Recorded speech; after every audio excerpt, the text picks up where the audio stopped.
was lost, but now am found. Was blind, but now I see. 'Twas grace that brought me heart to sing, and grace my fears relieved. How gracious did that grace appear, the hour I first believed. Through many dangers, toils, and snares, I have already come.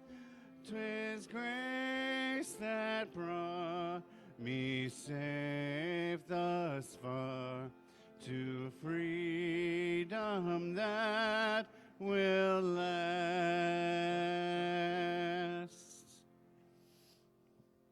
You, Mark. Good morning. Buenos días. Buenos dias. Muy bien, gracias. It's not snowing. Welcome to Unity of Syracuse. We are glad you are here this morning. My name is Maria Isabel Gonzalez. I am your platform assistant for today. I also wish to extend a welcome to those who are watching via our live streaming. Let's open with the reading of today's daily word. Today, Sunday, February 24th, 2019. The word is guidance. I have faith that I am divinely guided. Today, I consider the path that has brought me to this moment.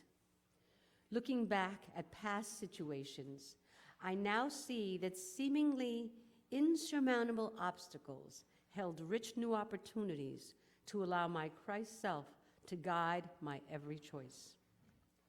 Divine guidance is never withheld and is more rewarding than any scenarios my mortal mind may envision.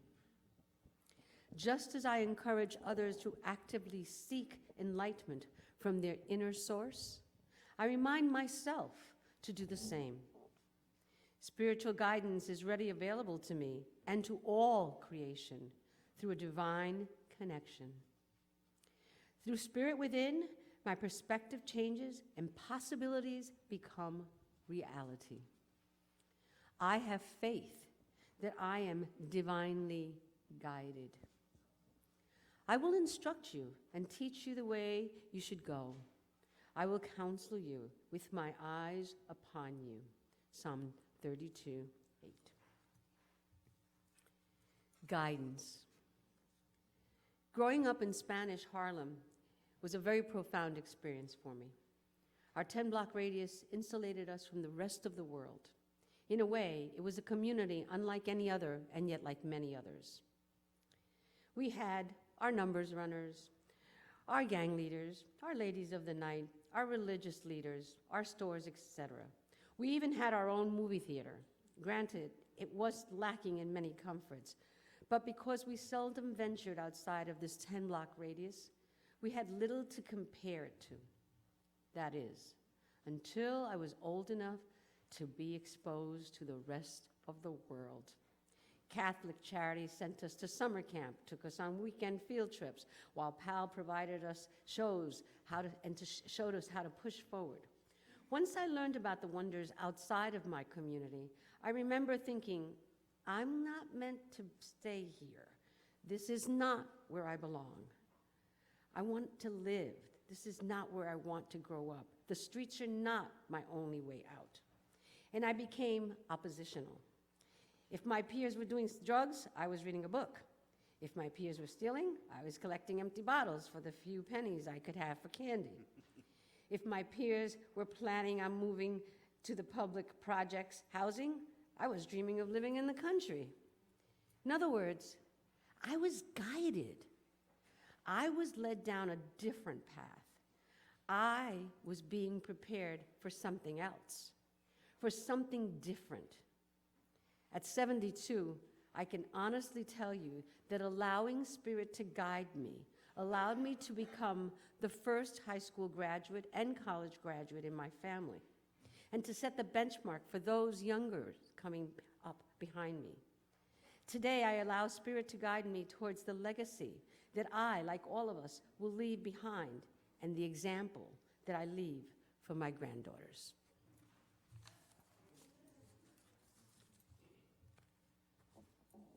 It is now time for children to go to the YFM. We have no children. We this have no morning. children. Okay. But we are blessing them where they are. Do we have But children? what we do Well, have childlike people, and that counts. That does count. Then anybody can go downstairs with Ken. I'm sure he'd entertain your inner child. Have a good time. EJ's going. Very good. Ooh, toothpicks. Just remember that the parents or adults have to guide the children through the food line. Ken, just keep that in mind. So if you take him with you, you have to guide him through that food line. Please stand as you are able to join us in our statement of being. It is on the screen. God is all, both visible and invisible. One presence, one mind, one power is all. This one that is all is perfect life, perfect love, and perfect wisdom. Visualize. With this perfect life, perfect love, and perfect acceptance. And now, please take the time to greet one another, to think about the good food we had last night, etc. For those of you watching via our live stream, go hug a friend, or pet your pet, or scratch, or get a cup of coffee.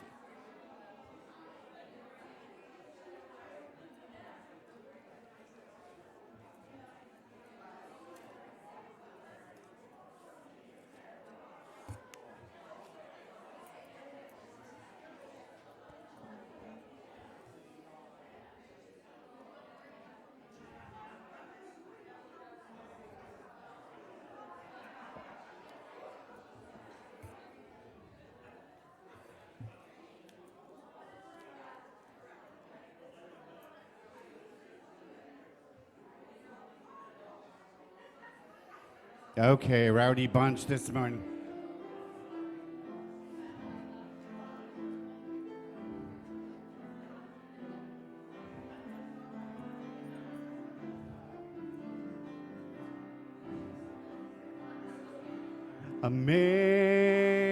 Amazing, amazing. We will do amazing things. Amazing, amazing. We will do amazing things. We will do amazing things with the choice each new day brings, and with every step you take.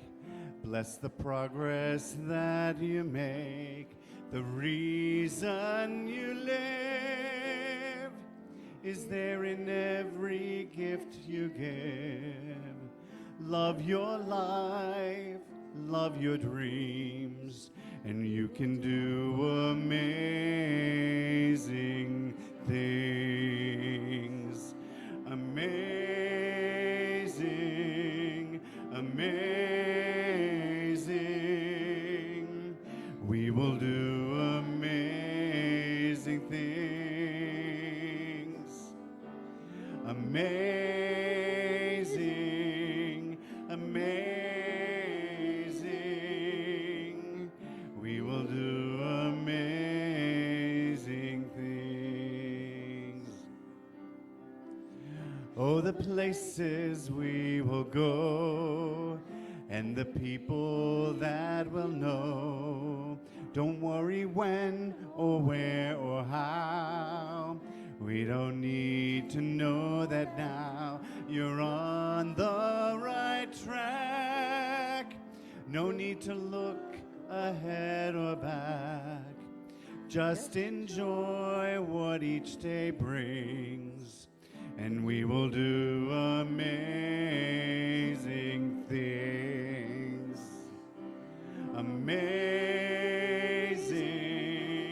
amazing. We will do amazing things. Amazing, amazing. We will do amazing things. You don't have to work it out. Just stay in the here and now. Let your mind set for a little while. Sometimes the deepest answers come when we're out there having fun. Close your eyes, take a breath, and smile. Amazing, amazing. We will do amazing things. Amazing, amazing. You will do amazing things. So what are you going to do today? Amazing, amazing. You will do amazing things. Amazing, amazing. You will do amazing things. Thank you, Mark. You guys are amazing. I'm looking out here and I'm saying, wow, these people are just amazing. So thank you. I wish I had a little camera that you could see you through my eyes. You're just absolutely beautiful. Thank you. And now it's time for announcements. Please check out the bulletin for all that is going on here, and there's a lot. I will highlight a few. Today, we have a town hall at 12:30 in the fellowship hall. Come and get updated to what is happening. Our annual meeting will be March 17th at 12:30. Please mark your calendars. Cancellation of the 9 a.m. service. We are going forward and we have ended the early service. Anyone interested in a prayer chaplain? There will be informational meetings at 10 a.m. on March 24th and March 31st. Now we have 2 survey sheets we need you to pay attention to. One of them is if you're interested in classes. So we need you to fill this out and let us know if you're interested in classes, and you can leave it in the back or put it in the, okay. And then we also have another little survey, and this is about organizations and tithing. As you know, we tithe 15% to our local organizations, but we would like you to have an input as to what organizations you would like to see receive these tithes. And so therefore, this one also allows you to input your favorite organization or an organization that you feel is in need and we can help, because we are a service church and that's what we do. So here's your opportunity to let us know what your interests are. And now we'd like to welcome our guests. I'd like to welcome everyone that is here. However, is there anyone visiting for the second or third time who has not been here in a while? All right, that's a good thing, I think. We have a gift for anyone who shows up even 5 minutes later, and they can go downstairs to the bookstore and receive a gift. Our gift of a candle represents the light of spirit shining within you. Attached to your welcome packet is a yellow slip. Please fill it out so we can get to know you and take it downstairs to the bookstore for an additional gift.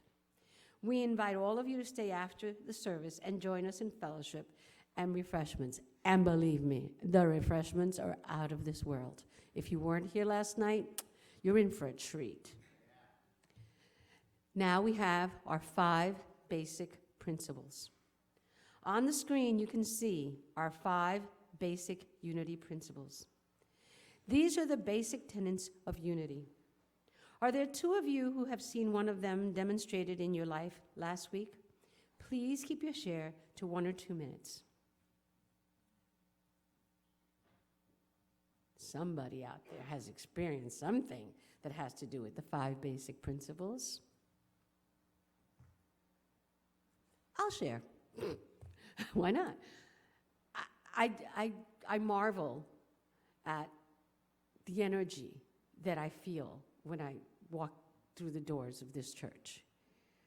I've never had that feeling before in any organization that I've gone to, any service that I've gone to, although certainly I've been inspired. But walking through the doors of unity is like walking through an energy field. And I know that it comes from our principles and the things we believe in and the life that we live. Because it isn't for now, it is a lifestyle. It is how we live our lives. And so I am very grateful to be able to look back on those principles and just clearly say, this one has been prevalent in my life. And so I am very grateful to be able to walk in here and see all of these people and say, I am a part of this community. So thank you. And now we will have the blessing of the prayer. I'm sorry. Please. Nancy. Microphone, please. We're getting used to this mic thing, aren't we? This is basically 1 in 4. My daughter, Katie, has been in the position of living from paycheck to paycheck, as many of us may have experienced. And yet, she decided she had the ability, the wherewithal, she had faith that she could buy her own home, which she did, and she and the family have moved in.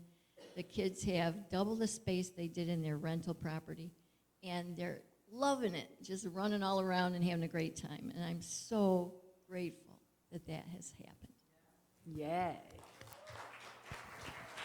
Anne?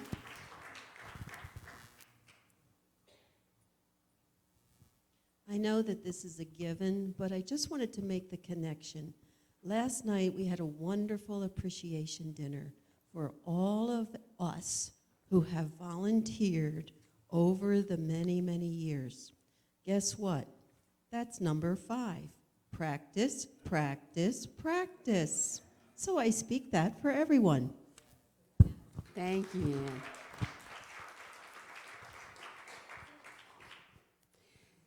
Thank you very much. It was certainly delicious.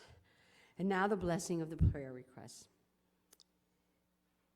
Will the prayer chaplain serving today please stand? Every Sunday, we have a silent time of meditation from 10:30 to 10:45. From 10:45 to 10:55, prayer chaplains are available to pray with you, and again after service. At this time, we bless all prayer intentions or requests. Please bring the prayer box forward. Unity was founded on prayer. At Silent Unity, prayer has been continuous for over 125 years. If you have not yet placed your written prayer intention in our prayer box, you can do so at the end of service, or you can pray silently with us during this time. Prayer intentions are held in prayer in confidence here for 30 days. In other words, we don't look at them. And then we mail them to Silent Unity, where they are held in prayer for an additional 30 days. And now we have our prayer chaplain.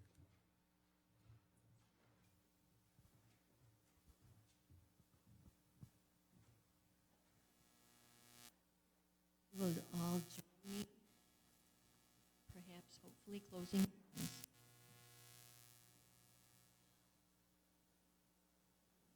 We are so incredibly blessed knowing the truth, knowing that whether or not our prayer intentions, our desires are in this box, the divine knows. Our hearts are filled with deep gratitude and faith that our dear ones' circumstances we're concerned about are in that divine light, surrounded by love, divine order and wisdom are everywhere. And we say, Amen.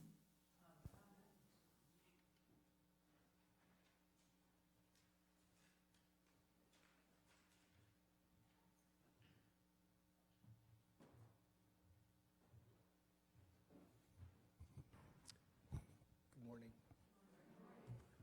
Now is the time that we will move into a time of silent meditation. So if you let your body speak to you and let it relax into itself, find yourself comfortable within the seat.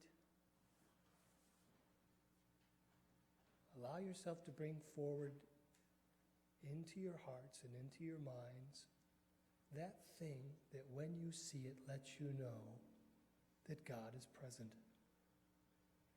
That thing that when you see it lets you know that you are exactly where you're supposed to be. Maybe it's a butterfly, that first robin of spring, a rainbow, a sunset, or that big, huge moon last Tuesday night. Your husband's face, your child's laughter, whatever it is there to remind you of the awe of the world that we live in. It is there to remind you of your presence in the world. For in that moment, the universe is speaking just to you. I am so grateful that I'm here, present to this time in this place.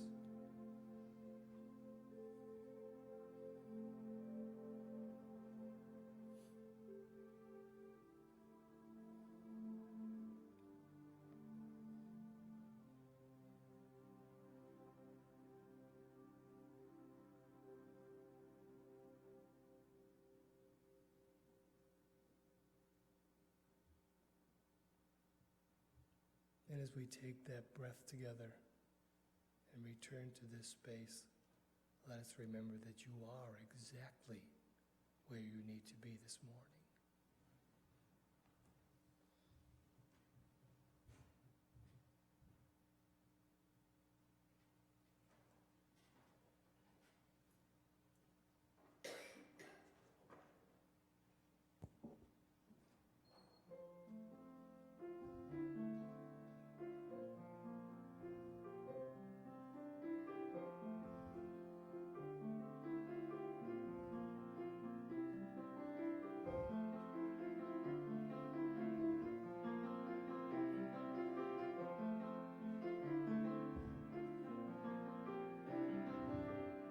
What would I do if I knew that I would not fail? And if I believed that the wind would always fill up my sail? How far would I go? What could I achieve? Trusting the hero in me. 'Cause if I were brave, I'd walk the razor's edge, where fools and dreamers dare to tread. I'd never lose faith, even when losing my way. What step would I take today if I were brave? What would I do today? If I were brave, what would I do today? If I were brave, what would I do today? If I were brave.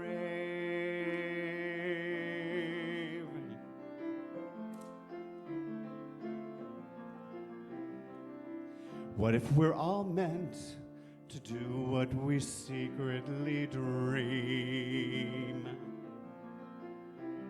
And what would you do if you knew you could have anything? Like a mighty old oak sleeps in the heart of a seed, are there miracles in you and me? And if I were brave, I'd walk the razor's edge, and with fools and dreamers dared to tread, I'd never lose faith, even when losing my way. What step would I take today? If I were brave, what would I do today? If I were brave, what would I do today? If I were brave. And if I refuse to listen to the voice of fear, with the voice of courage whisper in my ear.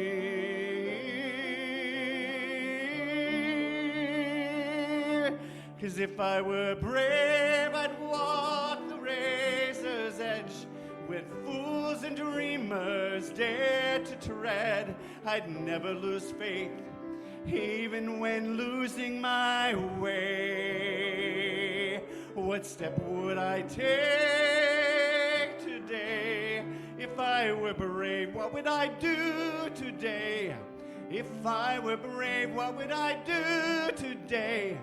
If I were brave, what would I do today? If I were brave. Sing that with me.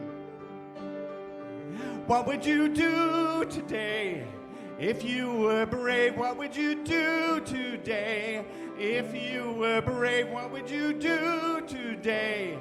If you were brave, what would you do today? If you were brave.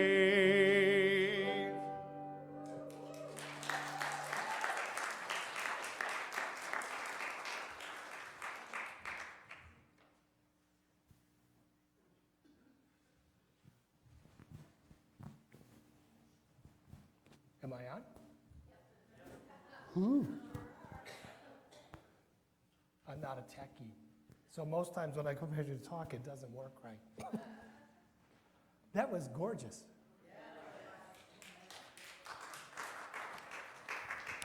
My name is Ray Stoffel, and it's my pleasure to talk with you this morning.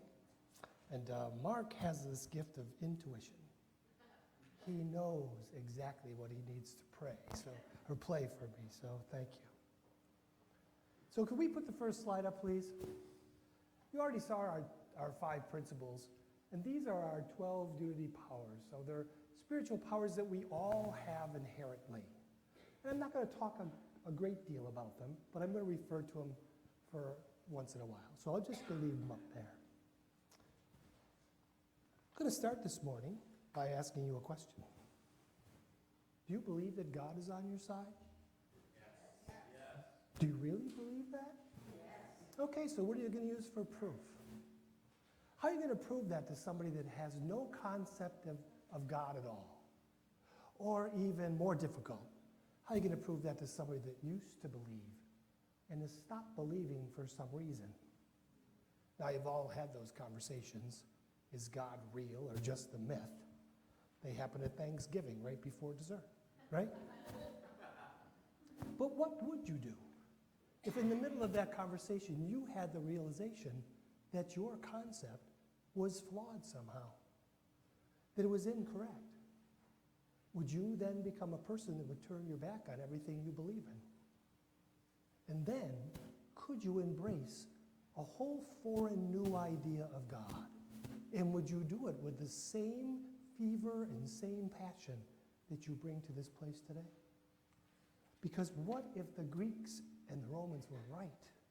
What if we're supposed to pray to a different God for every single little thing? So 12 powers, 12 gods. Tedious. And it would seem foreign and strange because to me that seems really ancient. It's an ancient concept of God. And we here at Unity, we've kind of evolved, haven't we? We're of new thought. So we believe that there's one presence and one power and everything flows through that. Am I correct? Okay, we're on the same page. However, I also know that in this very room, there are people that are going to pray to St. Christopher when they travel, and then the next day they're going to pray to St. Anthony when they lose something, and then they're going to bury St. Joseph upside down in the backyard when they want to sell their house. And I know this to be true because I went to get a St. Joseph when I wanted to sell my house. And this idea is so prevalent that they can only keep them in stock for a couple of days. So if so many of us believe in a plastic St. Joseph, is he a myth or is he a belief? Now we bring through the door our own concepts of God when we first come here. We get them from our parents usually. This is God, it's the truth, don't ask any questions. And we don't until we do. And then we have to go in search of our own concept of God, something that will work for us. And it has to evolve with us because we evolve. A child to adolescence, young adult, old guy. So is the God that I prayed to as a child the same God that I need in retirement? Because I certainly pray for different things. And I've learned by coming here that there's lots of paths to God. And there's lots of ways to pray. So I've learned to pray differently. And then they gave me this book that said, Learning How to Pray Without Talking to God. And I went, what? But it's possible. I try not to beg. I try not to bargain. Every once in a while, I still threaten, that prayer that goes like, what are you doing? Okay. But for the most part, on any given day, if you're like me, my prayer is simply, help me. Help me get out of this mess that I've made of my life. And help always comes, doesn't it? And it comes in the order of G-O-D. Good, orderly direction. Now, there is a guy in the Bible that I think is a perfect example because he learned about God from his family and from his teachers. He was a Roman, so you didn't break the law of man, and he was a Pharisee. And that was a very, very strict Jewish sect that held tightly to tradition and the teachings of the Old Testament. So you did not break the laws of God. Because if you did, you were punished harshly and swiftly because God was a punishing God. God was a God that watched for you and you if you did anything wrong. Okay. His name was Saul. And sometimes he's referred to as Saul the tent maker, who eventually became Paul the apostle, who eventually became St. Paul. Now that's quite a transformation, don't you think? Now tent maker is kind of a misnomer, really, because he came from an upper crust family in the Jewish traditions. He was really well educated. He was knowledgeable. He had intellect. And he studied under this renowned rabbi. And it was believed that one day he would even take his place. And he was a power to be reckoned with. You could say that this was a man that was destined for greatness. He possessed all 12 of those powers. But he wasn't a very nice guy. He was not a nice man. And on top of all that, he was really kind of cocky. Because when you read his writings and his letters, he would tell you, I was really good at what I did. In fact, I was the best at what I did because I did it with such zeal. And this is what he did. He rounded people up. He hunted them down. And who he hunted down were the people of the way. Those were the earliest believers in the teachings of Jesus of Nazareth. And because they simply believed that there might be another path to God, they had broken the law. And therefore they needed to be punished, and therefore every once in a while Saul was a murderer. Now the story goes that this one day, as they were heading into Damascus to round up the errant Jews, that Saul and his companions were set upon by a brilliant flash of light. And they all saw the light, but Saul also heard a voice. And the voice said, "Why do you persecute me?" And Saul said, "Who are you, sir?" And the voice said, "I am Jesus of Nazareth." Now he knew of Jesus and his teachings, and he knew that Jesus had been crucified, so he had to be a little daunted here that I'm hearing Jesus' voice, but he asked, "What is it that you want from me?" And the voice said, "I want you to go to Damascus, and I want you to wait. I will send a messenger." And at the end of 3 days, or at the end of the experience, he discovers that he's blind. His eyes have scaled over. But he does, for whatever reason, follow directions.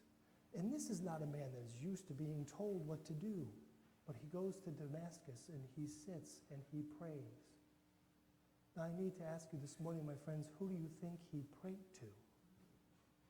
Did he pray to this punishing God? Did he pray to the God of his understanding? Because if he did, he had to be thinking, "Why are you doing this to me? I have been a good and faithful servant." And that was the truth. He had done everything that he believed God wanted of him.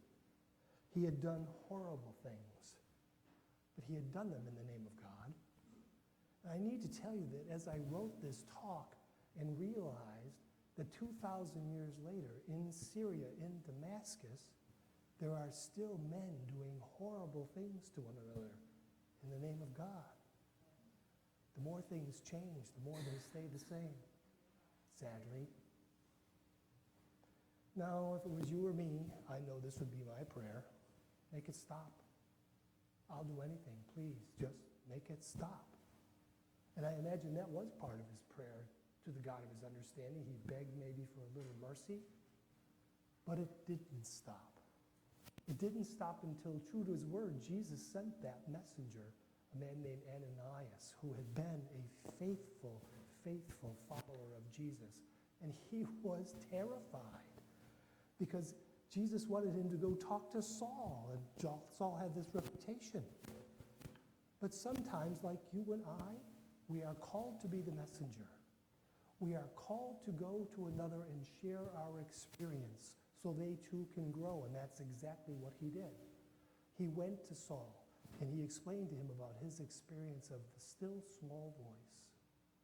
And then he gave him the message. And I think, this is my interpretation, that this is what he said. If you're going to be healed, you need to embrace that thing that you are most afraid of. You need to embrace the possibility of this new way. And then you will need to open your eyes to the truth. And his sight would be restored. But I also thought he gets this gift.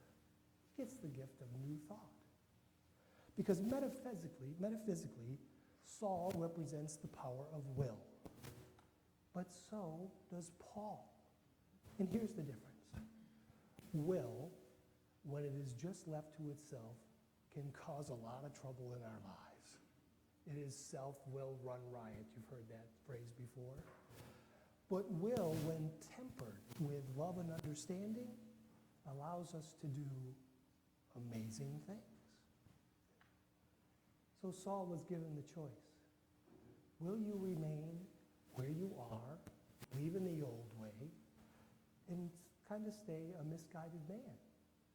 Or will you allow yourself to be divinely led? Will you listen to the still small voice and step into your greatness? Could he allow himself to be reimagined? Because I think that's exactly what happened from Saul to Paul. He got reimagined. Now we know how the story ends because he does become St. Paul. And you and I are probably never going to become anybody. Okay? But we will have times like that, won't we? There we get a little blindsided by life, and we might even question our concept of God because it's so harsh and so hard. But those times are really pretty rare and far between. Most days we just live our lives day to day. We live and practice our spirituality in everyday kind of situations. And every day we will be given the opportunity to grow most closely to those ideals. Because every day you're going to run across somebody that's in need of something from you. Just maybe a stranger who needs to know that there is still goodness in the world. Who needs to know that there is order in the world. Who needs to know about human kindness. Who needs to know that there's power and healing in the human touch. Who needs to know that you see them, that they matter. And every time we are given that opportunity, there's only one question that's going to remain, my friends, and that's, will we step into our greatness or will we turn away? Human greatness is not measured by Herculean deeds. It is not measured by some giant transformation.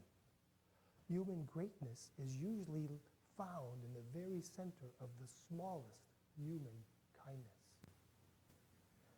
Those 12 words up there are only words on a page until you and I, as spiritual beings, breathe life into them. And then we take them out there and we make a difference. They are the bedrock, along with those 5 principles of who we say we are. Recent events here might have you believing that we have had our own little flash of brilliant light. You might have been a little stunned by Edith's leaving. You might still even be sitting in Damascus in prayer, waiting for that messenger. But we were already given our messenger. Her name is Edith. Because on the last 4 weeks that she spent with us, she stood right here. And this is what she told us. It is all good. It is all in divine order. And then I think she gave us a little direction. I think she said, remember infinite possibility. Grow into the lesson and challenged us to reimagine ourselves. Reimagine ourselves. And that's exactly what we're going to need to do. As we go forward in the next few weeks and the months ahead, we are going to have to sit with each other and maybe evolve. Maybe we're going to have to let go of a few things that we always thought we needed to do and embrace something foreign and new. We'll be tempted to cling to the past because that's what we know. And we're always going to want what we want.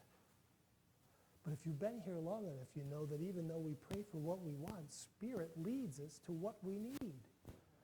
So a woman said to me not too long ago, why don't we just start there and pray for what we need in the beginning?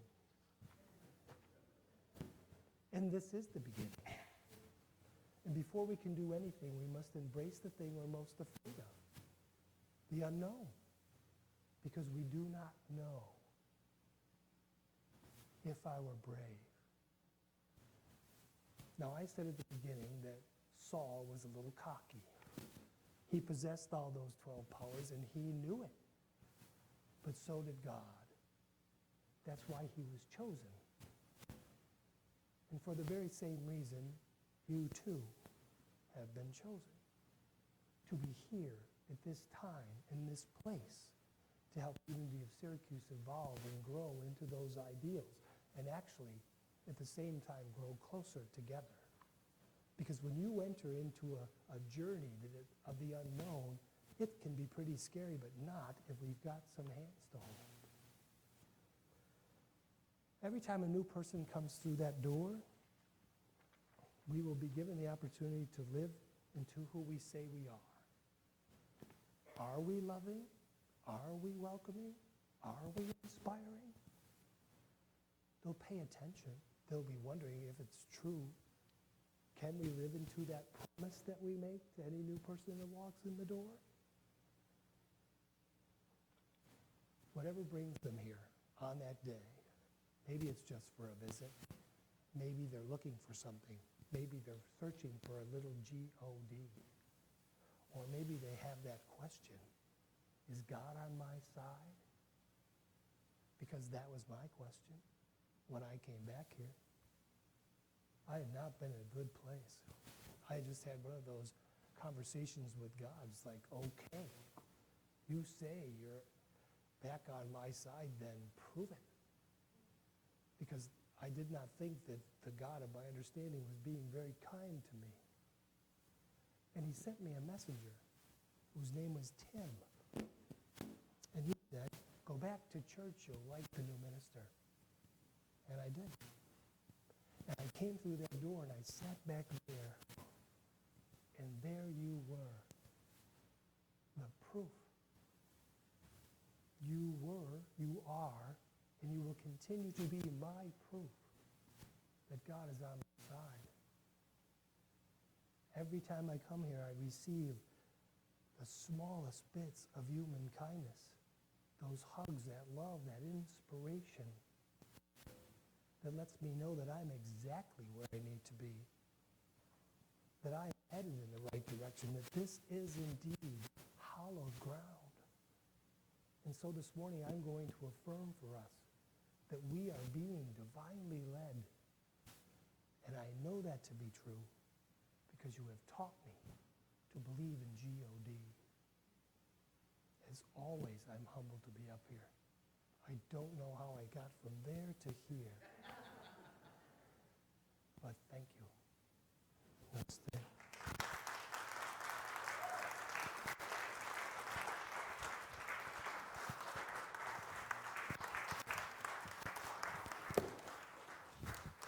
And now it's the time for our love offerings and gifts. So, if you would take out those gifts and hold them in your hands, we will say our love offering blessing together. Divine love, as me, blesses and multiplies all that I have, all that I give, and all that I receive. Thank you, God. You are my source.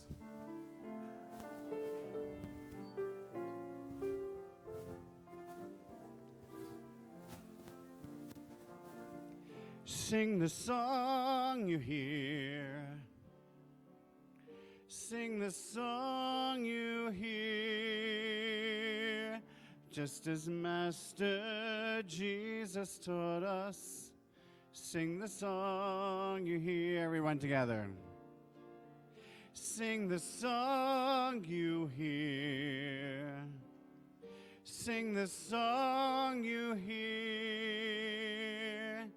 Just as Master Jesus taught us.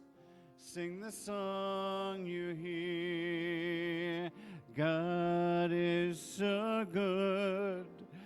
God is so good. God is so good. God is good to me.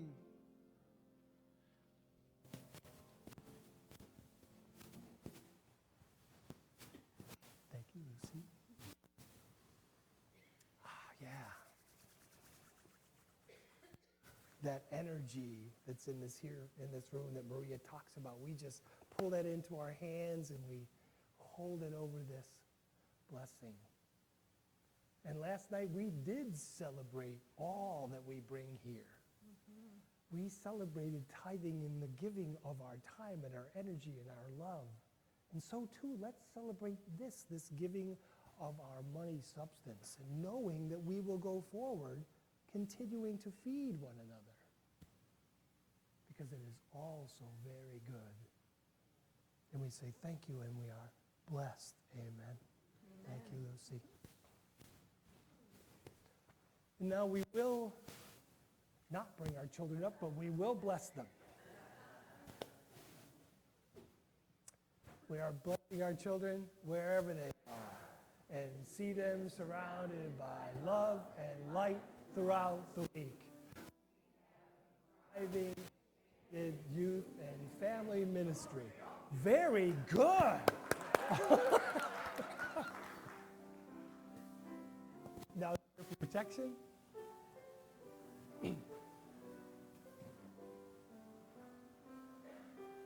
The light of God surrounds us. The love of God enfolds us. The power of God protects us, and the presence of God watches over us. Wherever we are, God is, and all is well.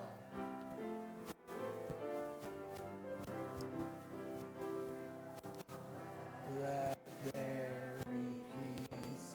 Oh, I have to turn this off. Be good.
I think it's going to help with the handheld microphones. Well,